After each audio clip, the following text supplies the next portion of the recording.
Well, hello everyone, and welcome back to my shop.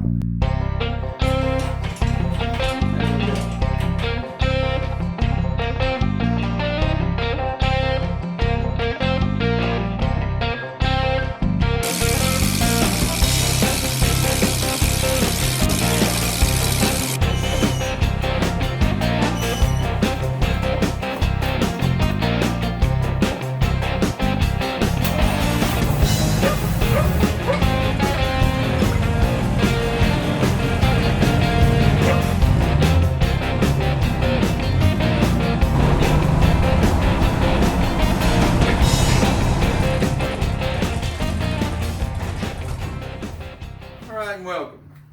It's a rainy day outside today. Been that way for the last couple days. We needed that rain, so I'm not going to complain about it. So we're going to get some stuff done back here in the shop.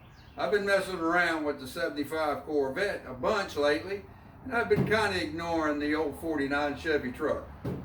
Today, I'm going to go ahead and every week I try to start it and run it some to make sure everything, the oil circulates and the gas circulates. And I think I'm just going to take you along with me today. So we're going to start this dude up and let it run a little bit and make sure everything's all right. Stay tuned and let's have a little fun. Well, all right. For those of you all that may be new to the channel, this is a 1949 half-ton pickup Chevrolet that the model designation number is a 3100, and it's pretty close. I pulled it out of a barn in a town right down the road from here, and it actually belonged to my wife's family the whole time since new. I just didn't know about it till about 15 years or so ago. Well, anyway, it came with a stock 216 engine, and well, I got it running and ran it until the engine was already wore out anyway, and I wore it out more. So what I did is I went out and got a 1954 235 engine and rebuilt it, and that's what's in it now.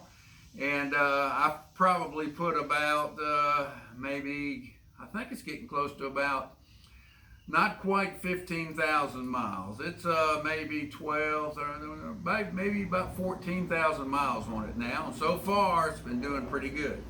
So what I'm going to do is I'm going to check the oil. I haven't checked it. It shouldn't need it, but I'm going to check it anyway, just to make sure.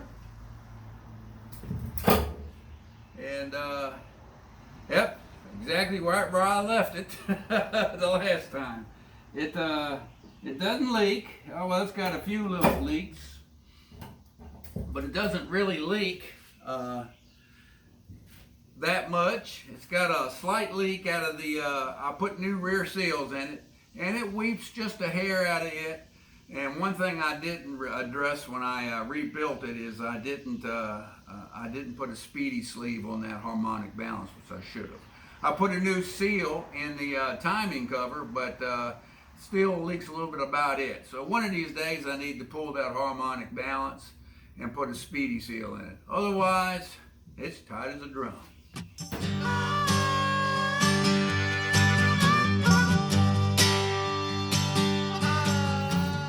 Alright. The engine, when I got it, this 54 235, it had the Rochester B single barrel carburetor. And that's what I broke the engine in on the run stand. And while playing with it, when I rebuilt it, I put a hotter cam in it and dual exhaust.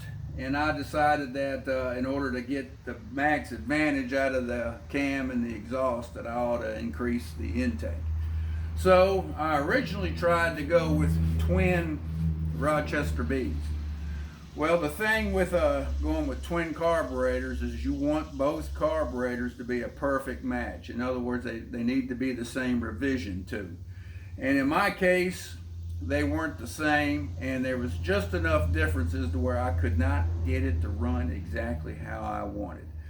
So I shopped around, did some research and shopped around, and I come up with these two replacement carburetors. Now these are Carter Weber 3232 progressive 2-barrel carburetors, 2 each. Now, the 3232 is the size of the Venturis, which are 32 millimeters. So the primary and secondary Venturis are the same size. I think they sell the 3236 now, which is the larger secondary, but these are the 3232s. And it's progressive in that at idle and at low speeds, it just works off the primary Venturi or barrel. Okay, the secondary remains closed. Now, via a linkage, when you get to so far open on the primary, it'll start to open the secondary. And when you go to wide open throttle, both are wide open. So it only goes to the 2-barrel once you go past a certain point on the primaries. I don't know exactly when, and I don't know that you can really tell. It's just that it's just a smooth transition as far as I can see. Now, since I've got 2 carburetors, basically it's working as a 2-barrel at idle and low speed. And when I open it up, you get to that point where the secondaries open it up, it's the equivalent of a 4-barrel. And some will say that might be too much carburation. I don't think it is. I think it's the way this truck runs, and it averages sometimes up to 15 miles per gallon. I don't think it's too much.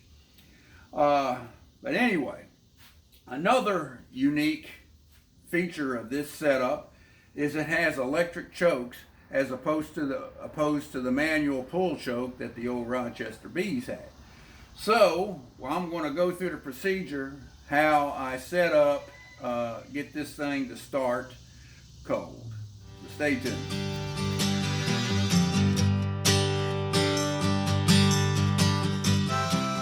Okay, I've pulled the air cleaner off the front carburetor, and you can see from the last time I ran it that both choke plates are almost fully open.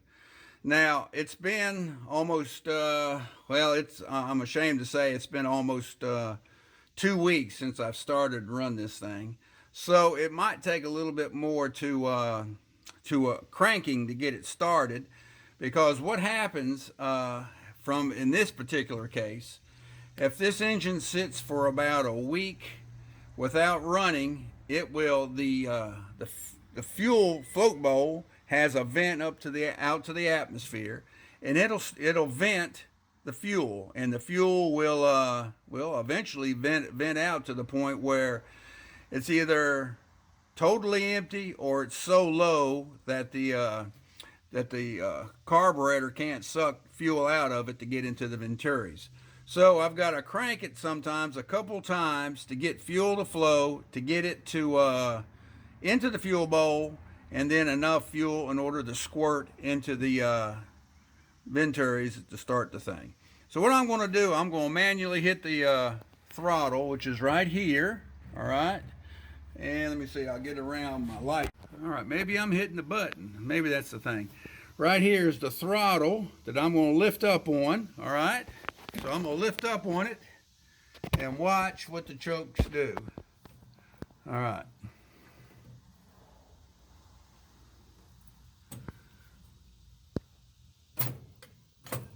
You see they both closed. Now, what you didn't see was that it squirted once. Now, what I'm going to do it again so I can get another squirt of fuel in there if there's any in the float bowl. All right, so there we go. So I've got 2 squirts of fuel in it. Now we're going to climb in the truck and see if it'll start.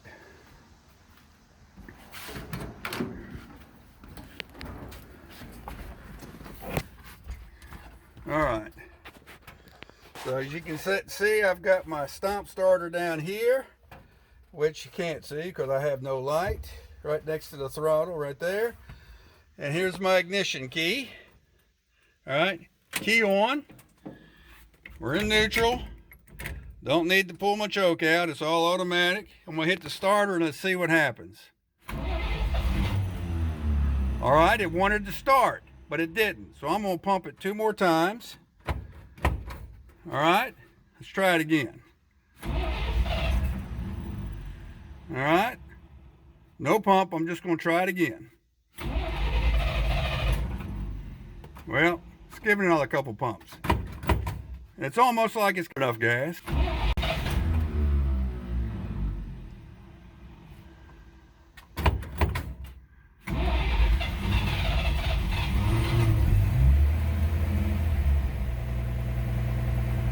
All right, it's warm enough to where it went down to the medium fast idle setting, which you can see there's about 1100 RPM. All right. All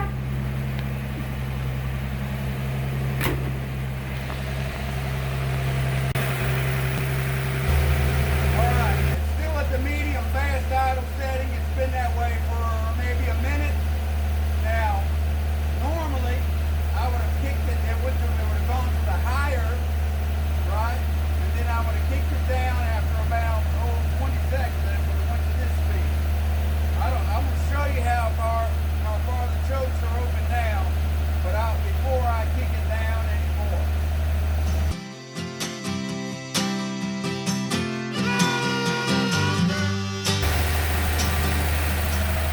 Now I'm stepping back because you probably couldn't hear me. But the chokes you can see are almost fully open. What I'm going to do now is kick it, and it should go down to its regular idle.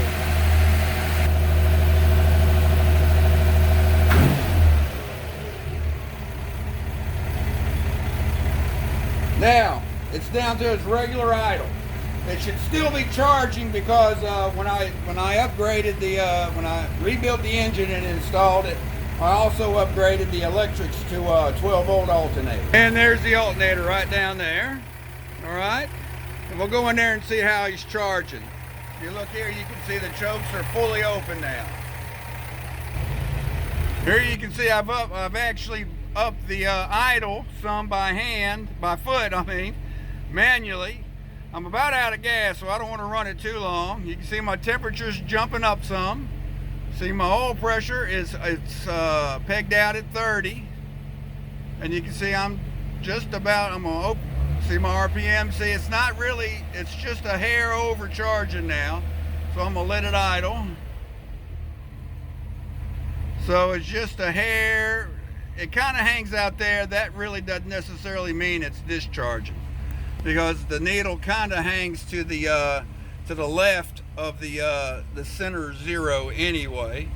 But just to show you the vitals, and you can see here on my tach, it's about where I want it, about 600 RPM, and when it's warmed up idle. You see, I'm still charging a little bit more. I may should have left it in the medium charge a little bit longer. That's what I normally like to do.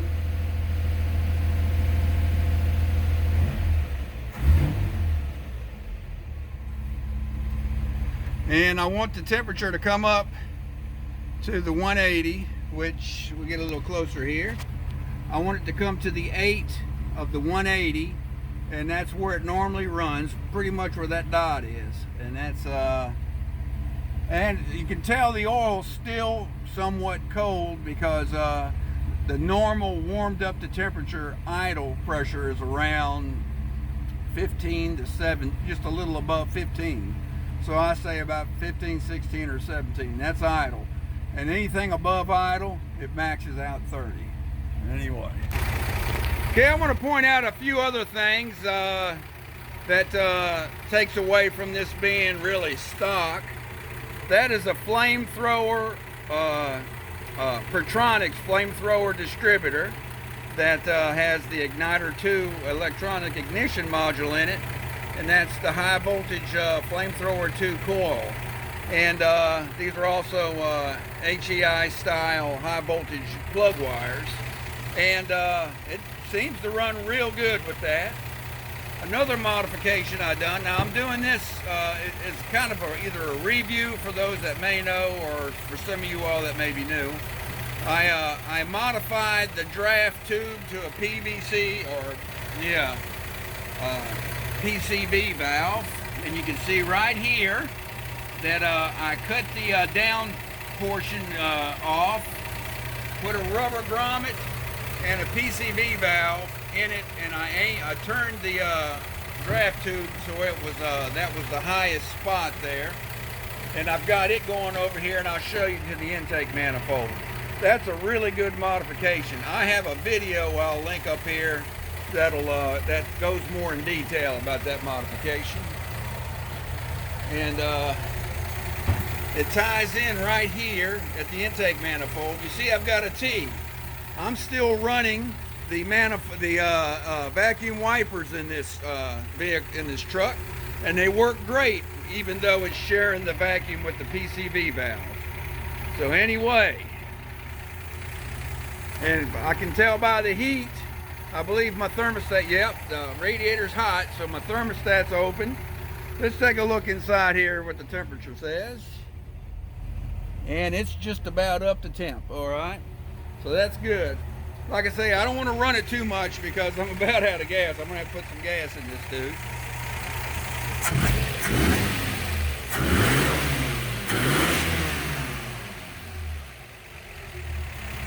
Blow a little bit of carbon out. And I've got the True Tool exhaust back here.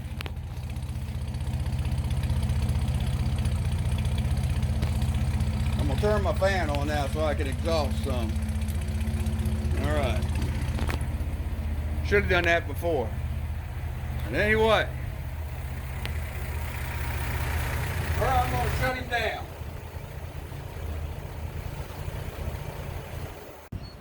All right.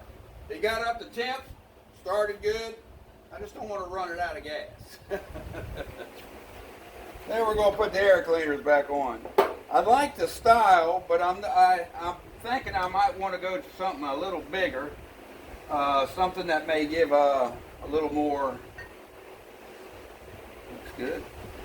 A little more sound on the intake. When you have all 4 barrels opening up, it ought to make a little bit more sound.